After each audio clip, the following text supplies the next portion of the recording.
كنا دايما بنسمع عن الاستشهاد والشهداء وعصر الاضطهاد، وقد ايه كان الشهداء بيتعذبوا ويقبلوا العذابات مقابل ان ما ينكروش اسم الرب يسوع، وكانوا بيرفضوا يسجدوا الأصنام والأوثان أو يبخروا لها. وكانت محبتهم لربنا كبيرة جدا لدرجة إن هما كانوا بيسافروا بلاد جماعي عشان يقدموا نفسهم للاستشهاد، كأنهم رايحين رحلة أو رايحين دريم بارك. دلوقتي بقينا عايشينه تاني في كل مكان. باسم الدين بيموتوا ناس في كل مكان، باسم الإرهاب بيقتلوا الأبرياء، باسم الدين والجهاد، والدين أصلا بريء منهم، ولا دين مسيحي ولا دين إسلامي يقبل اللي بيحصل في سوريا أو في السودان أو أي بلد تانية. هو فين الرحمة؟ هو فعلا دول بني آدمين بجد زينا، ولا هم مين وجايين منين ودينهم ايه؟ وهل في إله بيقبل إن يدخل جنته ناس قتلت أبرياء وقتلت أطفال؟ هل هو كده مبسوط؟ حاشا، ربنا ما بيقبلش أبدا بالظلم ولا بقتل البريء ولا بسفك الدم مقابل أو في سبيل الجهاد أو في سبيل الله. فين الرحمة؟ ما نقدرش نشبههم بالحيوانات، لأن الحيوانات جواها رحمة ببعضيها، مش جوانا إحنا البشر. ورجع عصر الاستشهاد وصرخة المظلوم والمتألم والناس اللي بتتحلل دمها في ثواني، وبقى كل بيشوف أطفال وكبار من كل بلد شايفين صرخة الناس، مش قادرين نعمل حاجة.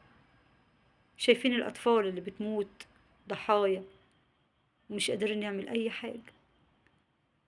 شايفين الزوجات والأبناء والأمهات اللي بيتوجعوا بيحزنوا على ولادهم وعلى أزواجهم وعلى والديهم، هما مرميين قدامهم جثث هامدة بعد عذاب بموتة بشعة، اللي بيتقطع راسه واللي بيتضرب بالنار واللي بيتعذب. هو ده إلهك؟ إلهك غير إلهنا؟ كل دين سمعنا عنه، سواء مسيحي أو يهودي أو إسلامي، بيحكي عن السلام والرحمة. وانتوا ملتكوا ايه؟ اوعوا تقولوا ده دين. كل اللي نقدر نعمله ان احنا نصلي لسوريا وللسودان ولكل بلد متدمرة من الظلم. كل انسان بيصرخ ومش قادر ان هو ينكر دينه، او مش قادر ان هو يعمل حاجة غير ان هو حياته بتنتهي قدام اسرته. نقول ربنا يرحم، ربنا يتدخل ويمد ايده. بقينا في ايام صعبة، بقينا في اواخر الايام.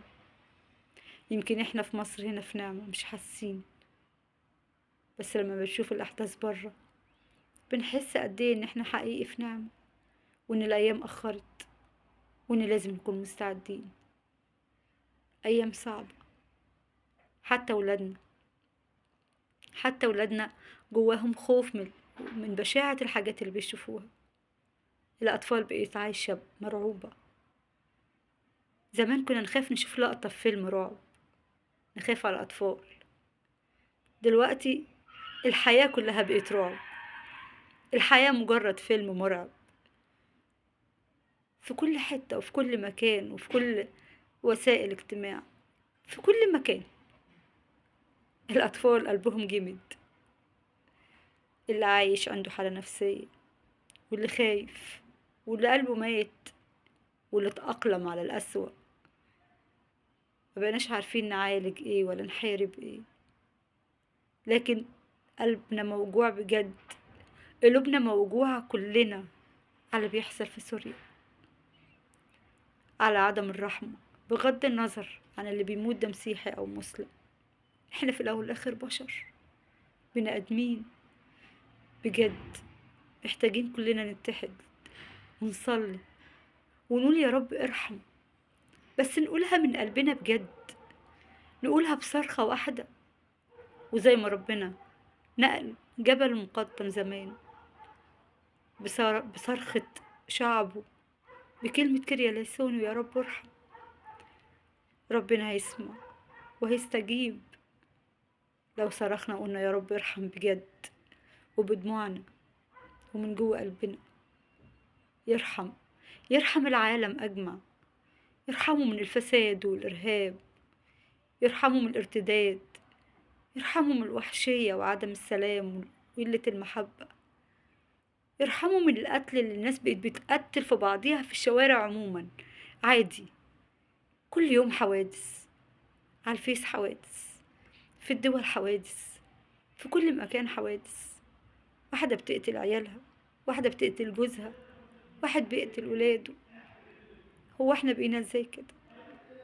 يا رب، يا رب ارحم، ارحم ورجعنا تاني بني آدمين جوانا رحمة وحنية، رحمة وحنية على بعضينا يا رب.